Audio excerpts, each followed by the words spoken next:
Hello and नमस्ते। I hope आप सब लोग अच्छे होंगे और ठंडियाँ एंजॉय कर रहे होंगे। तो चलिए आज के सफ़र की शुरुआत करते हैं। आज हम गुजरात के उस कोने को एक्सप्लोर करने वाले हैं जहाँ डेजर्ट समुद्र से मिलता है और जहाँ धरती स्पिरिचुअलिटी की रूह को महसूस करती है। ये कहानी है नारायण सरोवर और कोटेश्वर महादेव की, गुजरात के वेस्टर्न मोस्ट एज पर, जहाँ इंडिया का नक्शा खत्म होता है और समुद्र अपने सफ़र की शुरुआत करता है। सबसे पहले let's talk about Narayan Sarovar. ये कच्छ के एक्सट्रीम वेस्ट में लोकेटेड है और इसका जिक्र पुराने ग्रंथों में होता है।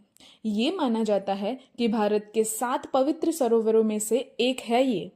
जैसे मानसरोवर, पुष्कर, बिंदु सागर, ऐसे ही नारायण सरोवर भी अपना एक स्पिरिचुअल दर्जा रखता है। कहानी कुछ यूं है कि जब प्रलय का समय था तब ये पूरा संसार समुद्र में डूब गया था। तब भगवान विष्णु ने अपने सुदर्शन चक्र से एक स्थान बनाया जहां सारा पवित्र जल इकट्ठा हो गया। उस जल को आज हम जानते हैं नारायण सरोवर के नाम से। यहाँ के किनारे पर एक नारायण मंदिर है जिसमें भगवान विष्णु के साथ साथ लक्ष्मी, त्रिविक्रम, द्वारकेश्वर और रणछोड़ जी की मूर्तियां स्थापित हैं। हर साल गुजरात के अलग अलग कोने से यहाँ पर यात्री आते हैं और भगवान की भक्ति में डूब जाते हैं। और खासकर कार्तिकी पूर्णिमा के समय यहाँ का माहौल एकदम अलग होता है।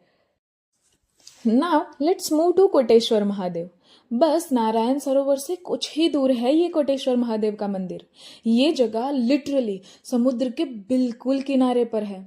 आज से तकरीबन हजारों साल पहले जब यहाँ सब कुछ रेगिस्तान और समुद्र था, तब से ये मंदिर अपना वजूद रखता है।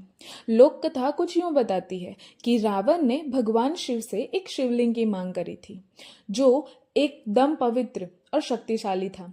लेकिन भगवान शिव ने एक शर्त रखी थी कि तुम्हें ये शिवलिंग रास्ते में बिना गिराए लंका तक ले जाना होगा।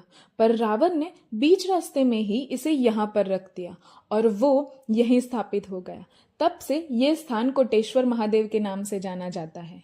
ये मंदिर समुद्र के इतना पास है कि हाई टाइड के वक्त पानी मंदिर के कदमों तक आ जाता है और सनसेट के टाइम ब्रोड ट्रस्ट में आपने ऐसा सनसेट अपनी लाइफ में नहीं देखा होगा। अब let's talk about it's geographical aspect. तो नारायण सरोवर सिर्फ एक रिलीजियस साइट नहीं है, ये एक सेंचुरी भी है। Narayan Sarovar wild life sanctuary लगभग 444 स्क्वायर किलोमीटर्स में फैली ये वाइल्ड लाइफ सेंचुरी में आपको वेराइटीज ऑफ स्पीसीज देखने को मिलेंगी, including endangered species like chinkara, desert fox, hyena और माइग्रेटरी बर्ड्स। और क्योंकि ये रीजन डेजर्ट और सी का कॉम्बिनेशन है तो यहाँ का फ्लोरा भी यूनिक है।